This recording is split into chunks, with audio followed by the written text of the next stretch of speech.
Assalamualaikum warahmatullahi wabarakatuh. Bertemu lagi di channel Aryadin. Kali ini saya akan membagikan soal tes wawasan kebangsaan dan pembahasannya pada CPNS 2021 bagian 1. Jadi yang tahun ini belum rezeki keterima menjadi ASN, jangan patah semangat. Waktunya untuk belajar, untuk memperbaiki diri supaya pada tahun depan jika ada penerimaan ASN, Anda semua bisa keterima. Sebelum ke soal dan pembahasan, jika yang baru mampir ke channel kami, silakan untuk subscribe dan tekan loncengnya untuk mengetahui update-update seputar CPNS yang terbaru. Dan bisa sharing juga ke teman atau saudara yang membutuhkan terkait tentang ASN 2021. Jadi yang belum keterima jangan patah semangat, mungkin saja usaha Anda semua belum maksimal di tahun ini, semoga tahun depan bisa lebih maksimal dalam mempersiapkan diri untuk CPNS 2021. Soal pertama, pidato Indonesia menggugat yang menghebohkan pemerintah Belanda di Indonesia dicetuskan oleh A. Ir Soekarno, B. Muhammad Hatta, C. Haji Agus Salim, D. Hos Cokro Aminoto, dan yang E adalah Sultan Syahrir. Jawabannya adalah yang A, yaitu Ir Soekarno. Pembahasannya pidato Indonesia menggugat. Ini oleh Ir Soekarno mengupas dengan tegas dan tajam sekali sifat dan cara politik kolonial Belanda. Jadi ini dengan adanya pidato Indonesia menggugat ini menghebohkan pemerintah Belanda. Soal nomor 2, bertanggung jawab melaksanakan keputusan merupakan perwujudan sila A pertama, B kedua, C ketiga, D keempat, E kelima. Jawabannya adalah sila yang keempat. Pembahasannya pengambilan keputusan sangat erat kaitannya dengan sila keempat Pancasila. Jadi sebagai konsekuensinya harus bertanggung jawab dalam melaksanakan keputusan bersama. Soal berikutnya, soal nomor 3, Sumpah Pemuda merupakan titik balik pemuda Indonesia untuk bersatu demi mewujudkan Indonesia merdeka. Yang membacakan Sumpah Pemuda adalah A. Amir Saifuddin, B. Mohyamin, C. Sugondo Joyopuspito, D. Joko Marsaid, yang E. Rohjani. Jawabannya adalah yang C, yaitu Sugondo Joyopuspito. Pembahasannya Muhammad Yamin menuliskan kemudian memberikan teks yang ditulis olehnya kepada Sugondo Joyopuspito untuk dibacakan. Sugondo Joyopuspito adalah pemuda yang membacakan Sumpah Pemuda. Sugondo juga merupakan Ketua Kongres Pemuda II. Jadi Mohyamin ini adalah yang menuliskan atau yang membuat. Sedangkan yang membacakan adalah Sugondo Joyopuspito sebagai Ketua Kongres Pemuda II. Soal nomor 4, nilai-nilai yang terkandung dalam peraturan perundang-undangan nasional seperti Undang-Undang Dasar 1945, Ketetapan MPR, dan Undang-Undang merupakan penjabaran dari nilai-nilai Pancasila. Pernyataan tersebut mengandung makna bahwa nilai-nilai Pancasila sebagai A. Nilai dasar, B. Nilai praktis, C. Nilai fungsional, D. Nilai instrumental, yang E. Nilai instruksional. Jawabannya adalah yang D. Nilai instrumental. Pembahasannya, nilai instrumental merupakan nilai yang dijabarkan dari nilai dasar Pancasila. Nilai ini bersifat konstekstual, berarti nyata. Nilai instrumental sebagai berikut. Yang pertama, pasal-pasal dalam Undang-Undang Dasar 1945, ini kan ada, jadi kan kontekstual. Yang B, perundang-undangan. Yang C, peraturan-peraturan lain yang berlaku dalam masyarakat. Jadi merupakan nilai instrumental. Soal nomor 5, gubernur, bupati, dan wali kota masing-masing sebagai kepala pemerintah daerah provinsi, kabupaten, dan kota dipilih melalui A. Mekanisme demokratis, yang B. Pemilihan langsung, yang C. Pemilihan oleh parpol mayoritas, yang D. Tidak ada jawaban yang benar. Jawabannya adalah yang A, yaitu mekanisme demokratis. Pembahasannya berkenaan dengan pemilihan kepala daerah, yaitu gubernur, bupati, dan wali kota. Konstitusi kita mengaturnya dalam pasal-pasal 18 ayat 4 Undang-Undang Dasar 1945, yaitu menegaskan bahwa pemilihan gubernur, bupati, wali kota dilakukan secara demokratis. Jadi bukan dengan pemilu, tetapi secara demokratis. Ini ada di pasal 18 ayat 4 Undang-Undang Dasar 1945. Soal nomor 6, DPA dihapus pada amandemen ke A1, B2, C3, D4, E4,5. Jawabannya adalah yang D, yaitu keempat.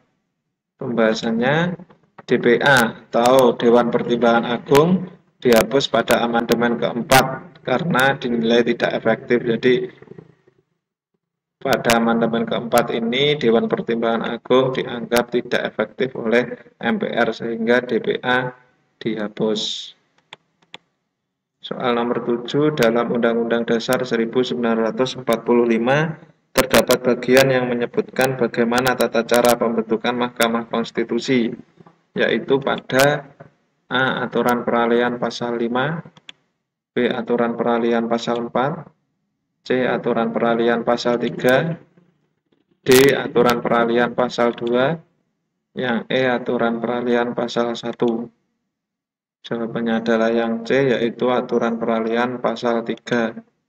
Pembahasannya, setelah disahkannya perubahan ketiga Undang-Undang Dasar 1945, maka dalam rangka menunggu pembentukan MK, MPR menetapkan Mahkamah Agung atau MA menjalankan fungsi MK untuk sementara sebagaimana diatur dalam pasal 3 Aturan Peralihan Undang-Undang Dasar 1945 hasil perubahan keempat atau hasil amandemen yang keempat.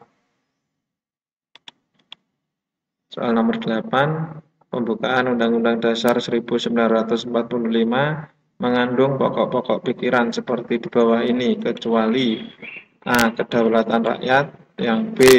Keadilan sosial, yang C. Masyarakat adil dan makmur, yang D. Persatuan, yang E. Ketuhanan dan kemanusiaan. Jawabannya adalah masyarakat adil dan makmur, yaitu yang C.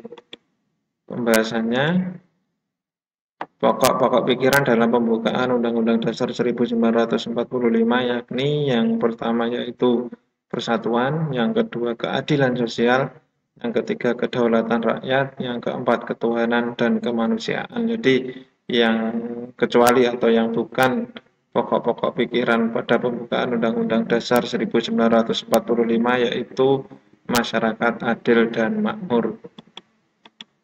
Soal nomor 9, peraturan yang menetapkan 1 Juni sebagai Hari Pancasila dan Hari Libur Nasional adalah A. Undang-Undang Nomor 12 Tahun 2011, B. Kepres Nomor 24 Tahun 2016, C. Undang-Undang Nomor 12 Tahun 2016, D. Kepres Nomor 24 Tahun 2000, yang E adalah Kepres Nomor 24 Tahun 2011. Jawabannya adalah yang B, yaitu Kepres Nomor 24 Tahun 2016. Pembahasannya, Presiden Joko Widodo secara resmi mengumumkan bahwa 1 Juni sebagai hari lahir Pancasila dan hari libur nasional.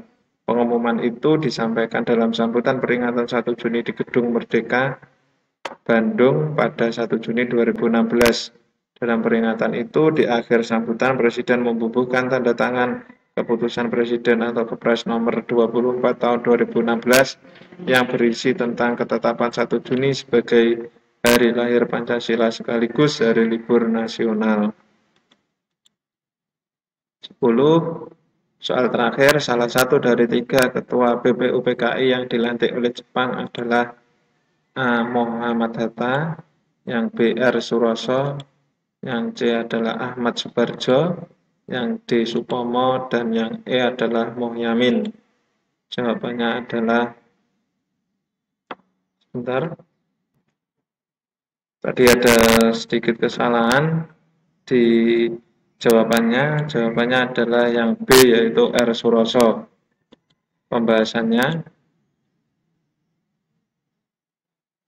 BPUPKI yang dibuat oleh Jepang pada tanggal 28 Mei 1945 bertepatan dengan hari lahir kelahiran Kaisar Jepang, yaitu Kaisar Hirohito.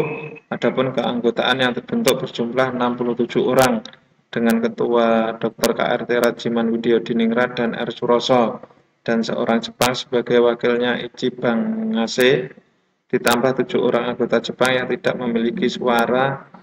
Ini ditambah 7 anggota Jepang yang tidak memiliki suara, R. Soekarno, yang pada waktu itu juga dicalonkan menjadi ketua, menolak pencalonannya karena ingin memperoleh kebebasan yang lebih besar dalam perdebatan, karena biasanya peranan ketua sebagai moderator atau pihak yang menengahi dalam memberi keputusan tidak mutlak. Jadi R. Soekarno ini juga dicalonkan sebagai ketua BPUPKI, tetapi beliaunya menolak karena beliaunya ingin memperoleh kebebasan yang lebih besar dalam usulan-usulan maupun perdebatan.